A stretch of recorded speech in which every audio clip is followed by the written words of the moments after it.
Guys, meron ako sasabihin sa inyo. Ang taba ng mukha ko. Ito, maganda talaga to sa guys, sa mukha. Oh, ito walang filter yan. Natural yan. Natural yan. Laki ng eyebag. Maganda siya, pero yung soap na ginagamit ko, hindi ito. Yung Rosmar Whitening Soap. Maganda talaga. Ito yung lalagay ko. Tapos every time mo siya ilagay, ang ganda sa mukha. Ang dami ko milasma dati. Ito siya. Ito lang naman gawin nyo. Spray lang naman siya. Spray lang siya. Every time naman ko.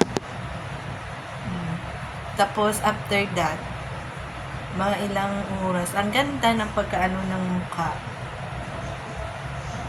Ayan siya. May pimples kasi meron plan. Yan. Malaki na yung eyebag ko kasi may inaalagaan akong matanda. Basta subukan nyo, hindi talaga ako nagsisinungaling. Ang dami ko dating milasma. Ito siya. Walang filter yan. Natural na ano yan. Na, makikita mo pa yung iba, oh. Yan.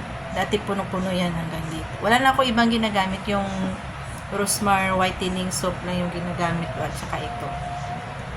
Ito siya. Ayan. Cosmoderm Vitamin E Hydra Soap Face Mice. Ganito. Mice na or miss?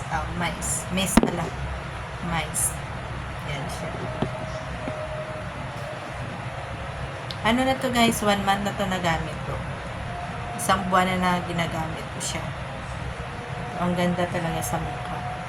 Hindi nag-oily yung mukha mo. Hindi siya nag-ano. Ang ganda. Kahit mag-makeup kayo, pwede nyo rin ilagyan siya. Kahit sa init o ano. Kasi ano naman siya eh.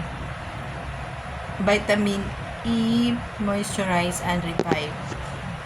Thank you guys. Bye-bye.